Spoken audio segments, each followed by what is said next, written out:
Hey, welcome back to this special live weekend edition of the Gregory and Paul Show. I'm Gregory, Hey everyone, Paul. and we always break down the latest in SaaS, startups, AI. We have a bunch of topics that we want to cover today. We're obviously going to start with the Technology Brothers podcast acquisition by OpenAI, which Paul's very excited about, and I'm excited about too. We're also I'm going to talk very about, excited.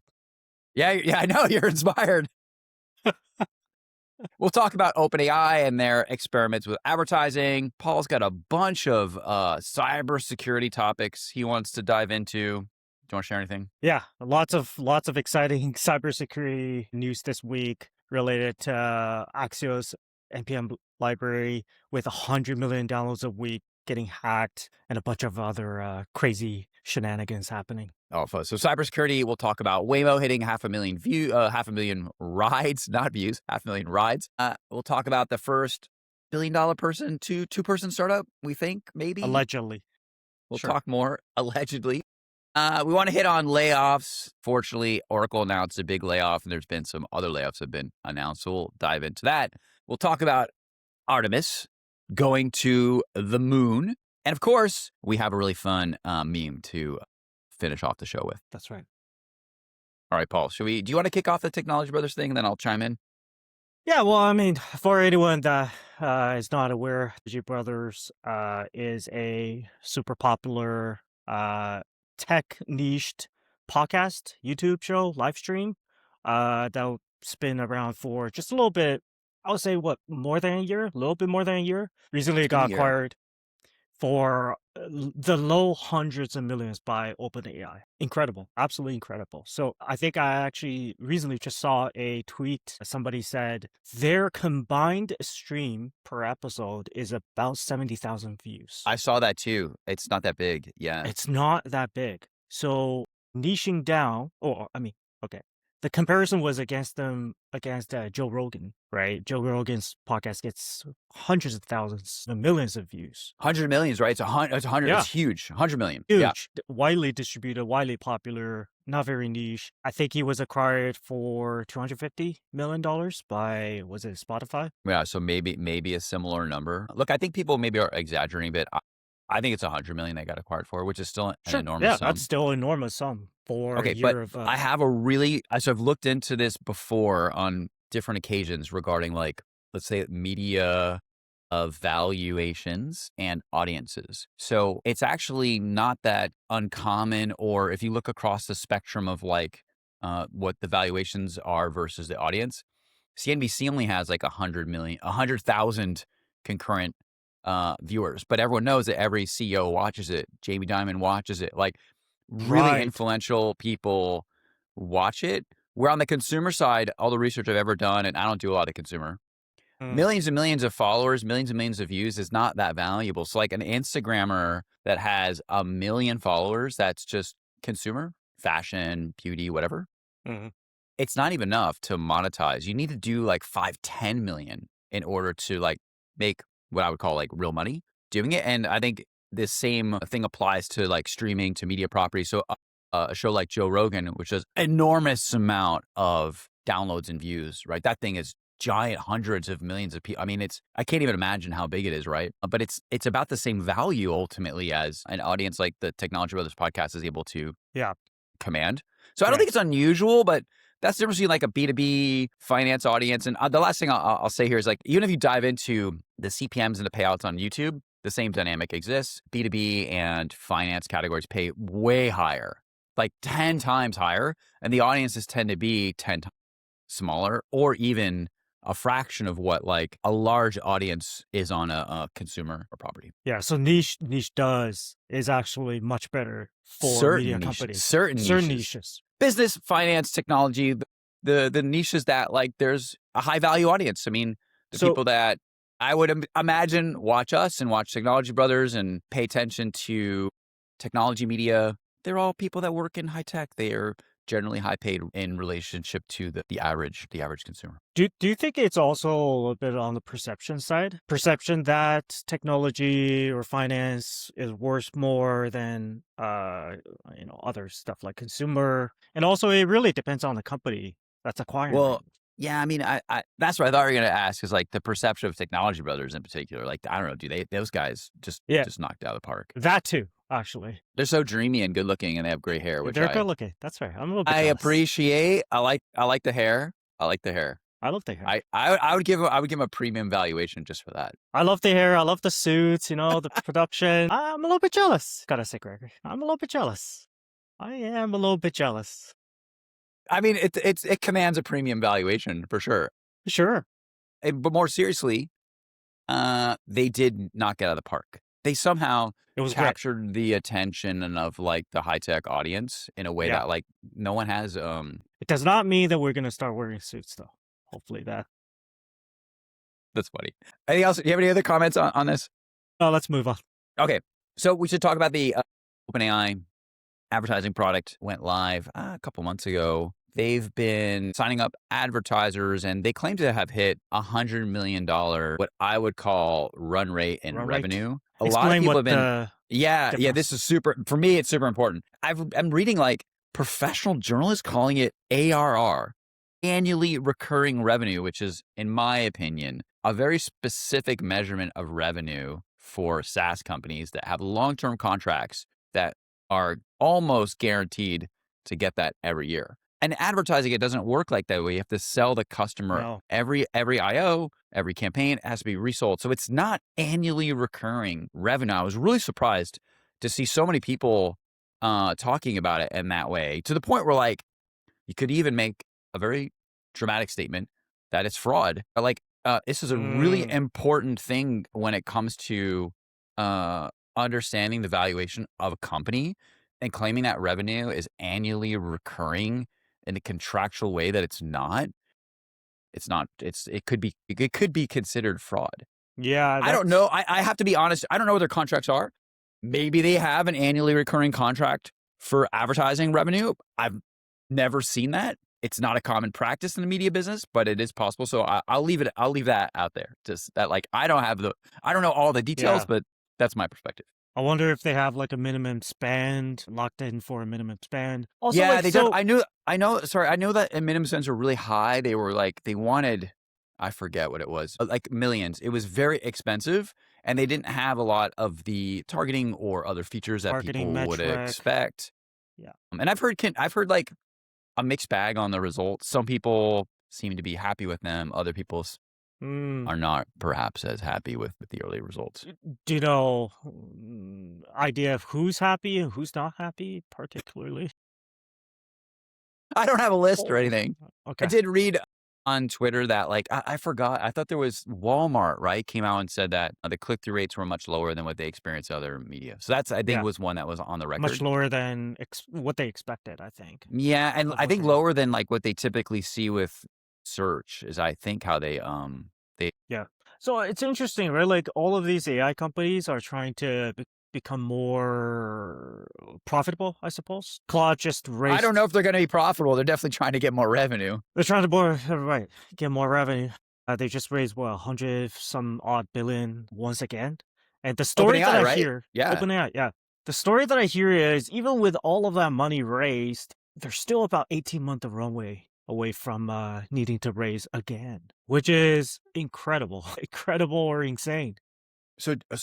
Dude, my understanding is that the compute costs are that high, Yeah, yeah, that's right. Yeah, that's right. So and that's why they go ahead. You finish. exactly. No, exactly. It's basically they're being pressured to invest into compute, right? Into GPUs, TPUs, the infrastructure. And if you listen to Dario, the CEO of Anthropic, talk about all of this, he is basically saying he's being pressured, but if he gets the timing wrong, the timing as in if he invests 18 months into the hardware and he doesn't get the incremental benefit of all of that hardware, the company goes bankrupt. And this is Anthropic, probably one of the largest competitor of OpenAI. So all of these companies are having the same pressure. Yeah, I read that the reason they shut down Sora was not that no one used it. It was that they needed the compute. Yeah, they were burning something like $50 million a day on compute. And they wanted it to train a new model was like a rumor I heard,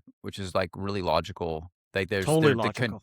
the compute constraints are that acute that they would need to like turn off that product. Which brings back to the last point is there's only a couple company in the world that's doing AI that has compute, that has the time horizon, can True. actually outlast everybody, which is probably Google. So I coming back agree. is saying I think Google is just gonna eventually own the distribution for B2B side, at least. I agree 100%. I mean, I'm a Google shareholder. I identified this at the bottom of like, let's say that the trough of when they just appeared to be weak Yeah, that's right. against OpenAI. And I told everyone I knew, I was very public. I'm like, look, I think counting Never. Google out is foolish. They have all the resources in the world. In fact, like I even think this is their strategy. Let OpenAI lead the way, and then they've got everything they need to swoop in. I still think that that's their strategy when it comes to advertising. I don't know if this is actually how to play out, but my guess is like, or at least if I was Google, I would let OpenAI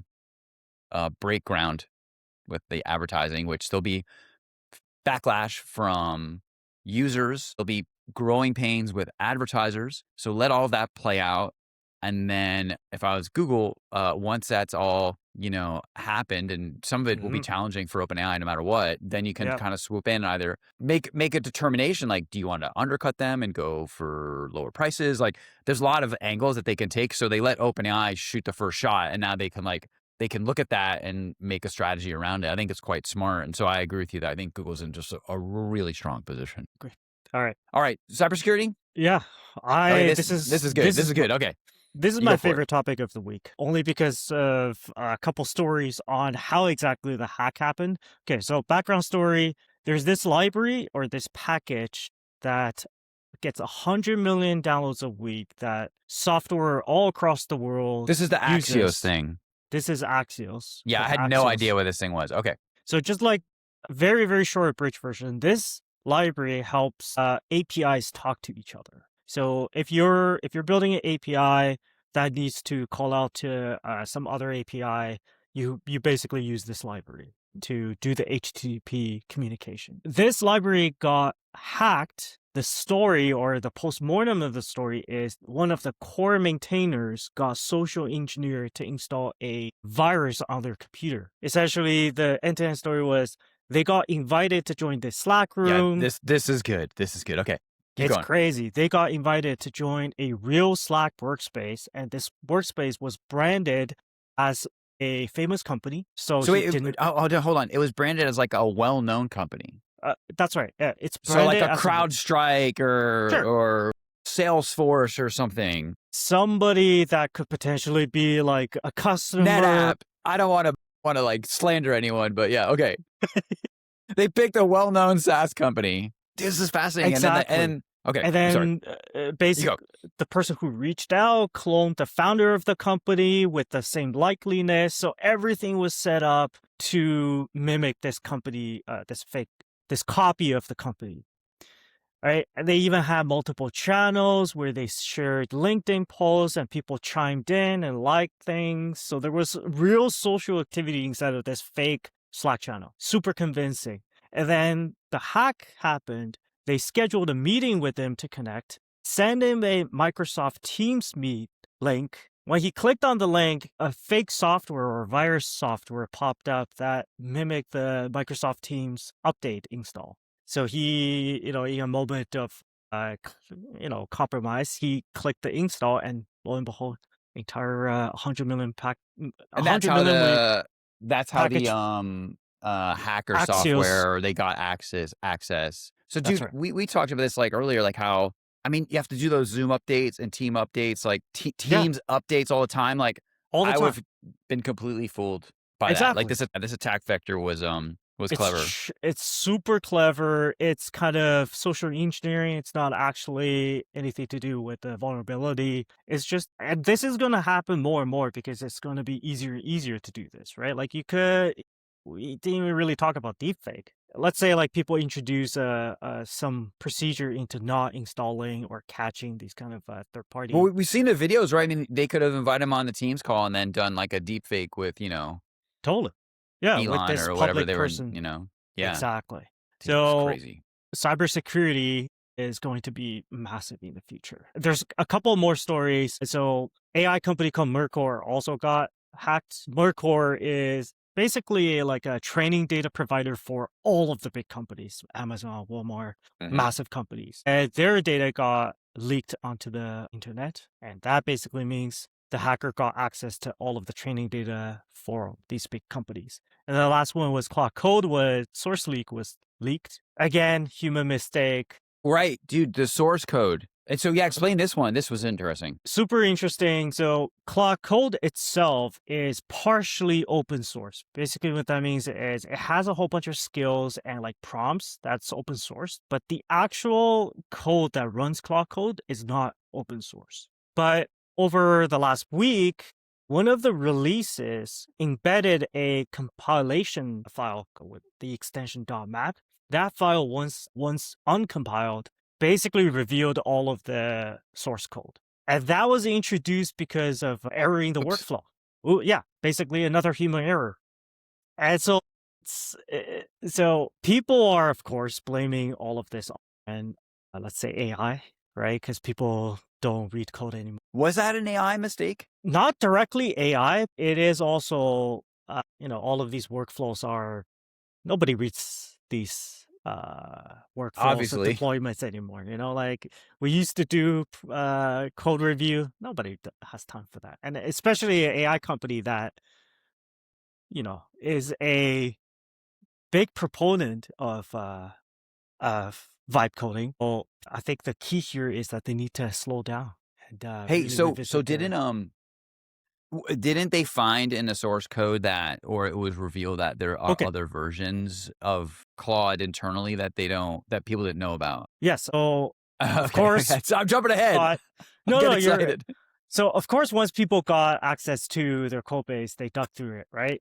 Of Yeah. course. Yes. The answer is that there is a employee only verification gate, which only Anthropic employees has access to. And this hypothetical version basically turns on a whole bunch of features that makes the clock code harness better. So for example, the source code explicitly tells the agent to double check its work before reporting success, Really? which a lot of people complains about because Cloud Code usually comes back and says, hey, my job here is done. And then you test it and there's a whole bunch of bugs. Internally, the user of internally, the Anthropic users has a special check to tell it to verify its work. Is that not, would that like double compute costs or something though? Is that why? That might be one reason why they No, I don't think like. it's just bad. It's if they had this instruction publicly, it basically It would would say, reduce confidence in their model. right, Yeah. right. Huh. Imagine like if your AI, you're telling your own AI to double check its work all the time, right? Against that, I think it's still good. Anyway, I hear you. It's the non, it's the responsible thing to do, but might not be the best PR move. My God. What a week in cyber hacks. Amazing. I'm a huge fan of Darknet Diaries. So shout out to Darknet Diaries. That Yes, that is fantastic. If you haven't heard of it, check it out. It's like a cybersecurity podcast that just talks about all kinds of hacks and they cover everything. It's fascinating. There's so much going on there. Like I always joke, Paul and I, we should start like a security company. I don't even know where to begin. There's so many things that need to be we totally secured. should. Yeah, so at big companies, there's red teams, right? So red team are literally experts or internal people who sends you phishing emails. I'm sure Yeah, you've professional gotten hackers. professional hackers or professional DevSecOps who internally will send you these phishing emails. Hey, and they try to get you to click on the thing. If you do, then you get another email saying that you have to go through security training. That's a real thing. And Yeah, then yeah. Last time I worked at a big company, I would always flag everything I got that I wasn't sure about that right, asked me to sign up for something, particularly if it came internal, because that's the big trick is like it comes exactly. from the head of HR or something. Like, go here and sign up for this thing. And you're like, dude, Yeah. is this legit? Like, Like can you punching confirm your this over? social security number or like download this file. Yeah. And then you get a talk from HR. Give me all your personal information. I'm like, don't you guys have this? And I don't know if I'm going to give it to you. Right. Uh, Yeah. And Amazing. then there's outside consultants, right? Like that helps governments, helps critical infrastructure companies and even big companies, big tech companies to red team their employees. It's a total legit business. So, dude, I have to share this though, because like on my run, I was listening to this Darknet Diaries episode where the guy talked about Spotify hacking, and it was fascinating. So, if you're out there, you should definitely check it out. But the thing I didn't realize, or what was super interesting about it, was the guy was originally trying to do auditing for record labels because it's very difficult to audit the streams. It's Yes. logical. You're like, oh, how do we audit this? Like, and this is a problem that exists all across the board, right? How do you audit advertising? Like, it's very difficult to do. So Yes. Yes. he asked for the data, and he was working with record labels. And so when he started doing the audits for the music industry, what he actually uncovered was like massive amounts of fraud, that people were like faking the streams. And the reason they're faking the streams is because Yeah. they've signed up as like indie artists, or somehow they're collecting checks for the payouts, Yeah. which is like, sounds like a rather convoluted way to make money, right? You sign up for a free account, or you sign up for a bunch of fake artists, or there's ways to like steal artist accounts, and then you get the checks, and it's like at a massive scale. It was fascinating. And so all the things that they need to do to manage that. I read that and I was like, there's so many niche cybersecurity businesses out there. Like, and it's a great business. Yeah, cybersecurity, anti-fraud. We had Anisu last week on Yes. the podcast or on the show to talk about fraud in the medical, but we realized that it's basically everywhere. So That was there's inspiring too. Dude, we should start super a thread on, we should start something on indie SaaS or something on Reddit and say, you guys go make security companies. Stop security, making yeah, product hunt product clones. clones No more product hunt clones, and and go AI make reply bots. some security companies. Yeah, that's it. AI reply bots. Yeah, we don't need any more. I don't need another automated SDR tool, okay? Obviously, the industry needs more security tools that we even know what to do with. Because like, when I look at this industry from like a high level, I can't even make heads or tails of what some of these companies do. And then they're like earning billions and billions of dollars. Like, I guess there's enough attack vectors that there's enough need for like specialization in every category in cybersecurity. It's fascinating. So on the Spotify side of things, right? Like, I wonder if the record labels are in on it as well. So okay, Because just like quickly, in some you just do, quickly. yeah, go Go ahead. No, Well, I no, was just gonna say, like, he was hired by the major labels to audit it. So my best guess is like, there's not really a lot of interest in them to at least according to him and the data he had. Yeah. They actually it's in their interest to make the industry legitimate. He said it's all the indie artists, independents. That's where they have a real incentive to fake it. He even went as far to say that like, there is no growth in independent music, that basically major labels, major artists are the ones that are popular. It gets all of the attention. He Right? basically said that like, any indie artist that is popular is fraud. I He see. didn't want to like go that far. I'll go there. That was what he was saying, is that all indie artists are fraudulent. Like, there is no bottoms up indie artist. Grassroots, indie. That's what he said. No, man. Like, that seems like exactly what the record label wants you to believe. You know? Okay. All right, let's move on. We beat a dead horse with cybersecurity. Okay. Waymo. Okay, What is happening? Waymo. Okay, Waymo. They recently announced that they hit 500,000 rides, and what I really like about this is that it's real autonomous, I would call it, robots in production doing like real things in the real world, right? We've heard a lot about Optimus and like some robot's going to come into my house and do my dishes and make my bed and do my laundry and all the things like I hate wasting my time doing. But like, that stuff is so far away. I don't even believe it's going to happen in my lifetime. So you're the kind of person who would want a bunch of robots in your house. 100%. Just doing various chores, cleaning things, folding laundry. Dude, I want yard robots. work. My Everywhere. vision of robots is like, yeah, I want an Optimist that does everything I need to do at my house. I never have to like worry about cleaning, cooking, all these domestic chores. I also want an Optimist that's like, a truck pulls up and it's got 10 Optimuses and it builds me a house, or it does like a bunch of physical things. Like, labor becomes Optimist. Like, you rent a truck with like 100 of these robots on it and you're like, we need to go and clear this forest or something. And the robot said, we need to fight a forest fire. 100 trucks show up, each containing like a unit of 75 firefighting Optimuses, and boom, we just put the fire out. Like, it's just done. Mhm. The vision of this stuff is fantastic, and I believe someday it'll happen. But I think that stuff is like so far in the future that I don't expect it to happen in my lifetime. But what I'm excited about with Waymo in particular is like this is really an autonomous robot doing like a A real world specific real world task thing. Yeah. that Yeah. works. Yeah, That's yeah. 100% here today, like driving people around. There's no driver. It's amazing. Like it exists. And I think it's fantastic. I've used it many times. I love it. So I used it in San Francisco. It's great. It's absolutely great. You use the app, you call it, it shows up, it drops you off, flawless. Do you think the price of taking a Waymo ride would be cheaper than a human driver? It has to be. I mean, so But there's no good. incentive for the car company to make it cheaper, right? Like, Well, so this is actually a fairly big issue. So in Seattle, they passed all these laws, which I think are ridiculous, to make Uber driving, DoorDash, all of these things very expensive because they have these really high minimum wages. Like I pay like double the price to I take an see. Uber I see. here Right. than even in the Bay Area. To the extent of like I've been very vocal on Twitter about this. It costs me almost the same to take an Uber from where I live in Seattle to Bellevue to go to like an event than to fly San Francisco. It is unbelievably stupid to the point that like I don't go to Bellevue and I just realized I could double down on going back to San Francisco. So like flying in an airplane is around the same price as it's crazy. So obviously that means that like with Waymo, it should be a lot cheaper because it won't be, So it won't fall under the jurisdiction of minimum wage. You won't have drivers. but then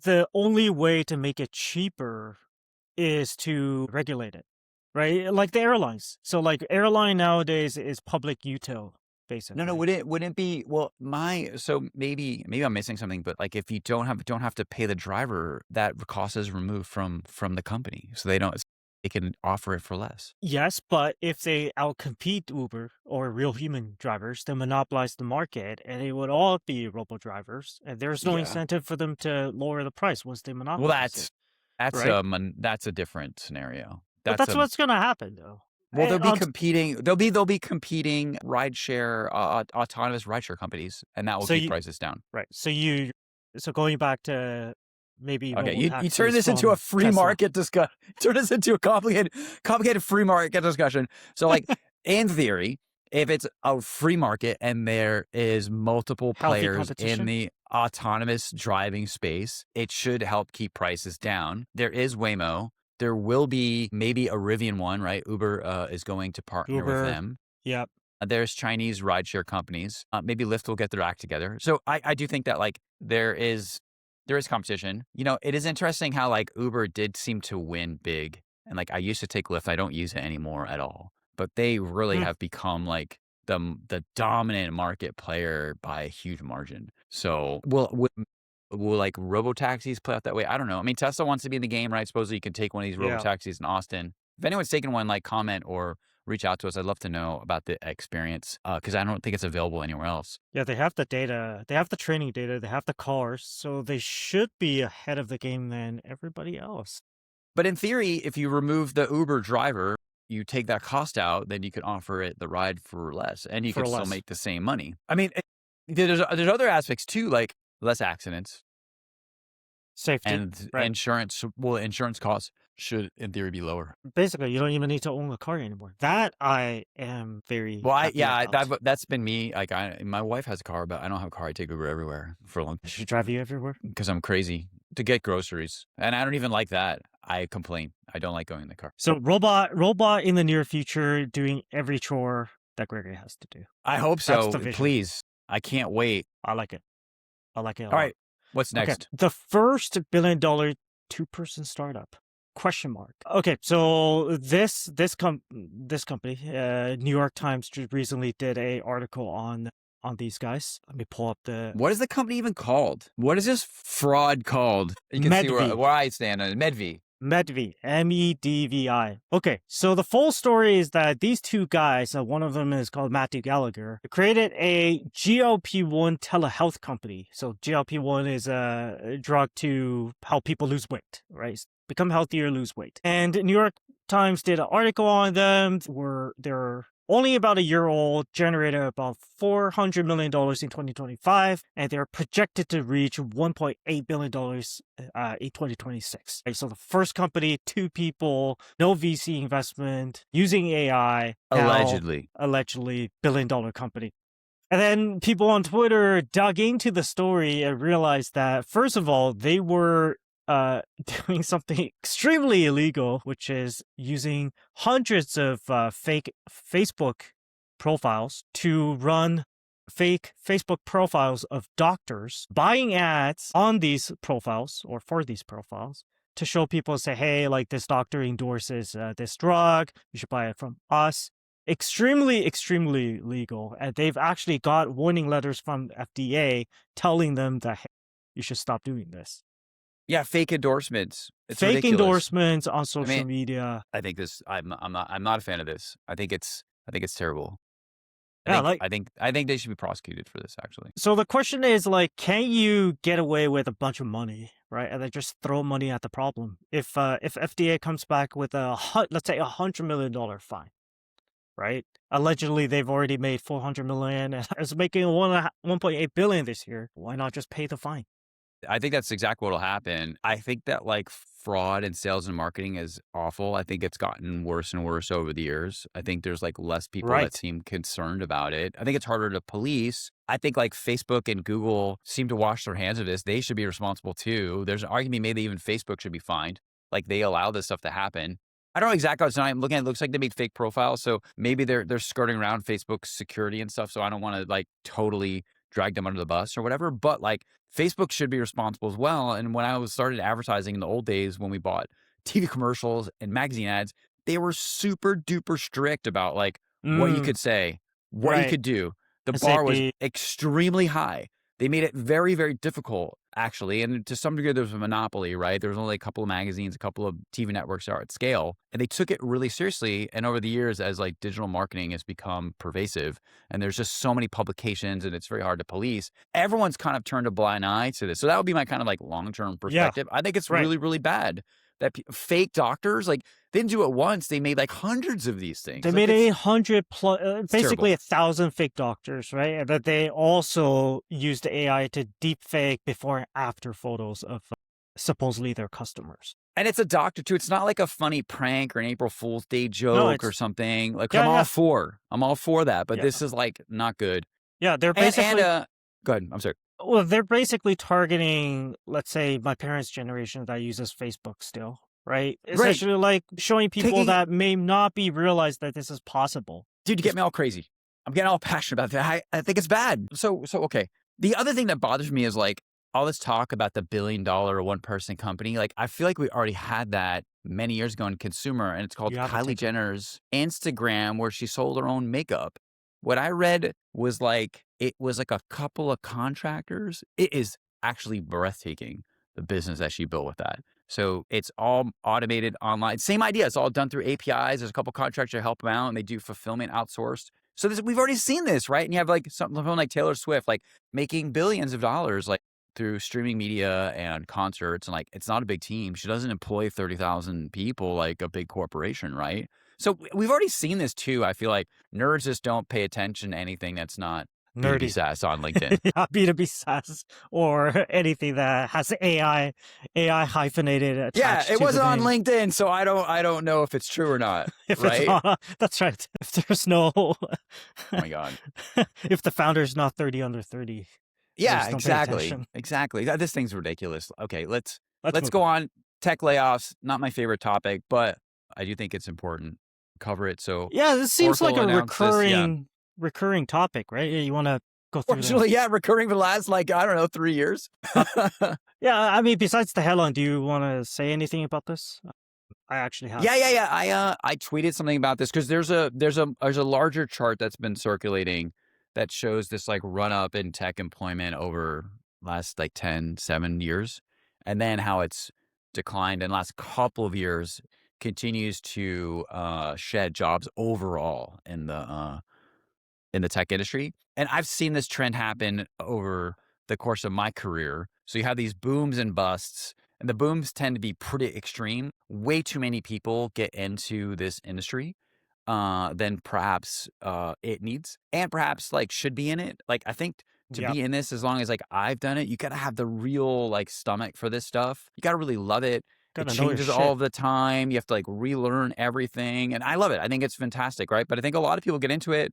They have a great run. It starts to change. It starts to get hard. And like they're maybe not the right fit. And so that's okay. I think that's how this works. I'm not cheering anybody's like job loss or anything, but I do think it's part of the natural process for this thing. Mm. And I think there's too many people that are in this space. And I think in particular areas like tech recruiting is an obvious area that balloons up. So as the companies get big, they hire lots of recruiters to hire people. When they're shedding jobs and it's this weaker job market, you just don't need as many people in that space. So it's a role that like there's just too many people in, or So you maybe think if you're in that. it's just the natural cycle of the industry. We Yeah, go through the ZERP natural cycle cycle. and then Natural cycle makes it sound so nice.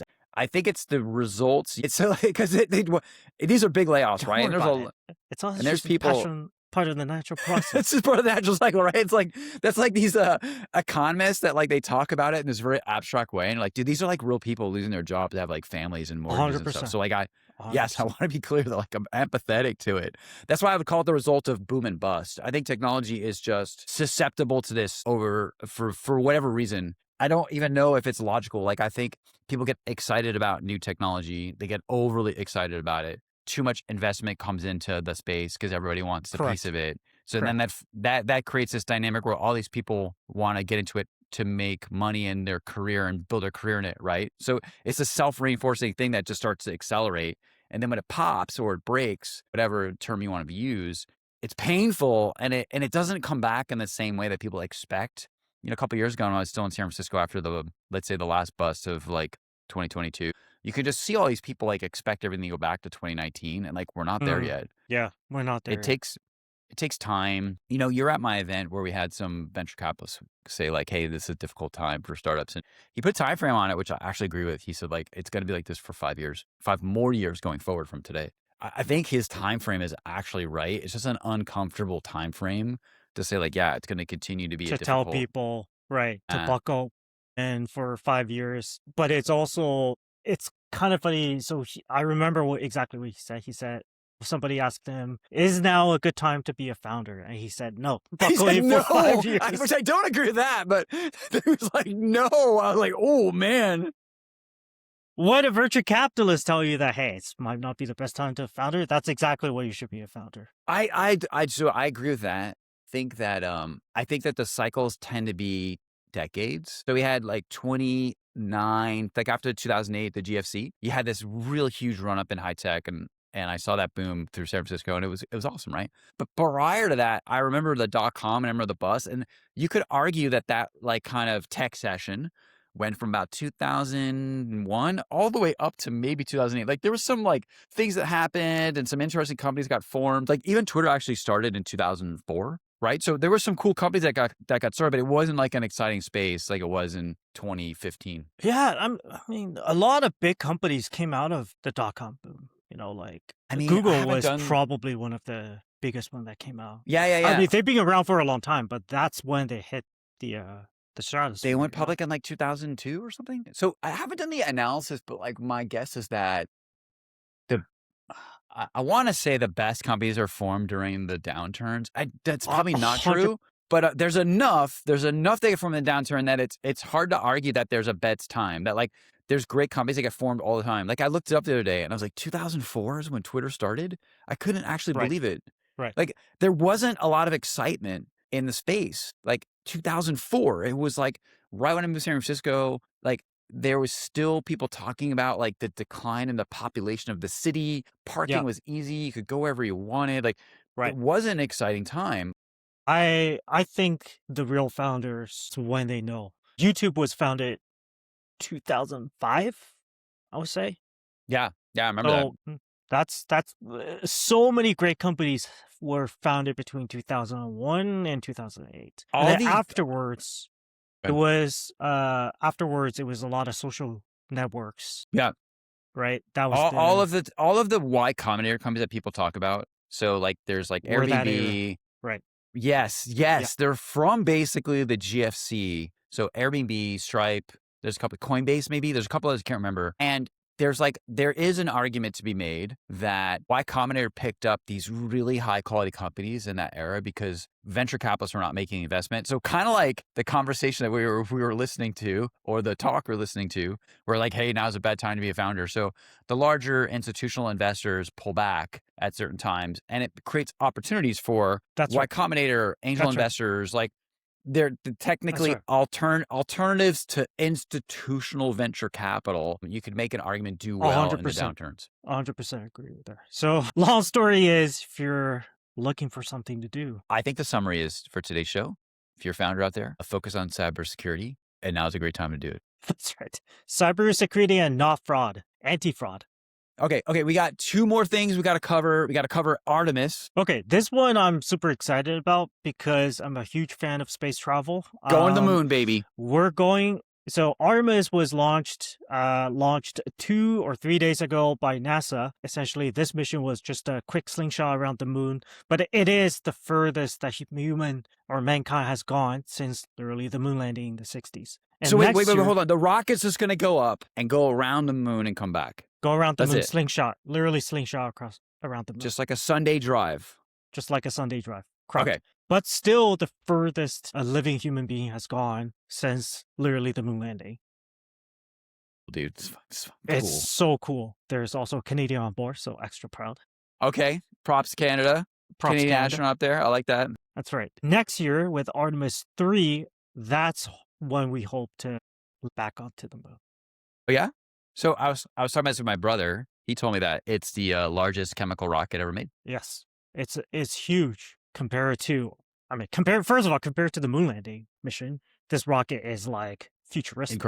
Incredible. Dude, I watch all those crazy YouTube shows about like space travel and all the wild inventions that would perhaps be an alternative to chemical rockets. Have you seen these like there actual designs for like these like nuclear powered rockets? Yeah, that's right. It's literally like lining up a bunch of atomic bombs behind you. like it sounds cool until you think like, do you want to be the guy in that rocket? Like, yeah, or the first person writing this. Yeah. Wow. There's also, and now I'm getting off topic, which is fine. There's also designs for like there's other kinds of atomic powered rockets that I don't know if they've done tests on these things. I'm getting way off topic here. No, it's good. It's so like everything that we've built so far is really kind of like still the old style, right? Like we burn fossil fuel. I would call it a chemical rocket. I'm obviously not a rocket scientist. So. Yeah, that's right. We burn some kind of fuel, whether it's fossil fuel or some kind of chemical composition fuel. And then there's nuclear, which is atomic. Kind of like atomic, right?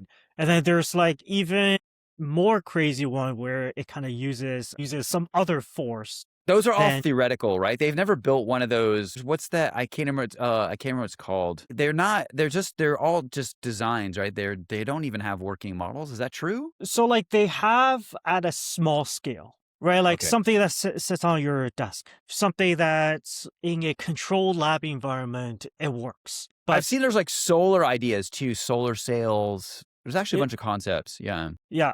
So there's like 2 problems that you have to solve. One is you have to exit Earth gravity. So that's the biggest problem. That takes a lot of force and propulsion to get out of orbit. And then once you get into the orbit, then you can use solar sail. You could use a whole bunch of other ways to proportion yourself. But Dude, if you're going that fast, like 1% speed of light, when you get there, you got to slow down. You gotta slow down. No one thinks about this problem. I'm serious. I'm totally serious. That's why you have to burn fuel to slow yourself down. You need to save half your fuel. You need to save half your atomic bombs. And now they have to go off in front of you to slow you down. I'm not doing that. I'm crazy, but not that crazy. Literally what they do is they do the mathematical calculations ahead of time to use whatever the celestial body at the destination to slow you down. So for example, like with this mission, right, half the journey back is free. Basically what that means is they calculated the trajectory of the slingshot around the moon, uses the moon and Earth's gravitational field to basically slingshot you back so that you don't, go off into the deep space. So like you can Awesome. do all of this calculation ahead of time, and it's Oh my God. literally the best thing ever. All right. We got one more and then we'll end the show. Are you ready for this? Yes. The meme of the Re- week. retard maxing. What I is your love the perspective on term. this, I Paul? love the term. Okay, so for anyone that doesn't know what retard maxing is, it's basically this guy or this guy on YouTube. He does like 30-minute videos just talking about life, work, or not working, anything. Basically, his entire philosophy is you could live life however you want. You can get a job, don't get a job, work It's hard, just don't work basic hard. stuff. It's basic stuff. Why it's kind of funny or important is Mark Andreessen. Yeah, he's a fan. He's a fan, basically. He's a And fan. He's a fan. it's so against the tech bro philosophy of you gotta work 16-hour days, pump iron Yeah. for So 30. I mean, like, I don't know why Andreessen decided this was interesting, but like, I do think at a higher like cultural level, signals a big shift. So we went from like hustle culture, Gary V. Like I unapologetically subscribe to this. I've always been this kind of person, just like Yes. worked super hard, like worked 24, 36, 48-hour shifts, ride my bike 300 miles. I remain that person. Just there's this intensity inside of me that needs to just come out, and it just comes out, right? And it's just very natural actually for who I am, and I think that that's been like the archetype of the San Francisco tech bro, right? Just like I'm locked in. I'm just going to stay in this room and drink a lot of cola and like make my startup and stuff. So this retard maxing is a completely different approach Yeah. from that. So, okay. I have a better form thought after our discussion yesterday. Yeah? All right. Okay. So Let's hear it. Mark Andreessen is one of the proponents that says software is no longer a blocker for productivity. He basically says software is now a commodity. Okay. I agree Actually, with that. most like productive or what we used to consider productive work, so design, engineering, software, because of AI is now completely commoditized, right? That's Okay. no longer a blocker. It's been retard maxed.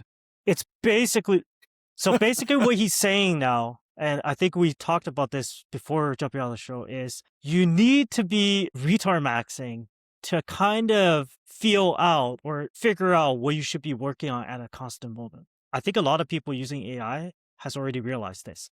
It's no longer about doing the thing. It's about figuring out what you should actually be doing. So like, Fascinating. I'm still not convinced like why that is retard maxing, but it's basically, okay, you know how when you need to be creative? like I agree with the premise, but just I thought the premise of retard maxing was like, hey, I'm just gonna like go with the flow. That's something like there's all go with the flow, or is it quiet quitting? Or I think it's more go with the flow personally is what I took away from it. But Correct. I don't think it's the quiet quitting. I think it's the going with the flow now. So, for example, I'm terrible at this. But I don't think so though, because like, say you need to do something creative, right? Okay. The worst thing that you can do is just type lots of words or draw lots of things or design many iterations, right? Like a lot of the time creative work comes from just you not actually physically doing the thing. It just comes to you as an inspiration. So like to his, basically what he's saying is like, you need to be retard maxing, smoking a cigar on your porch, talking about life, doing random things.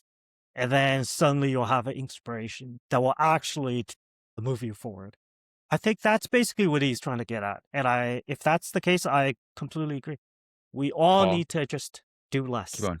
I think that is a fantastic way to end the show. Chillax, go for a walk on a Saturday morning. Exactly. I'm going to go get some coffee. I'm going to go for a walk. Sun's outside. Well, this has been awesome, dude. I'm very excited about our new live stream setup. And we've done 40 episodes, and I can't wait to do another 40 more. Let's do it. All right. Okay, we're good.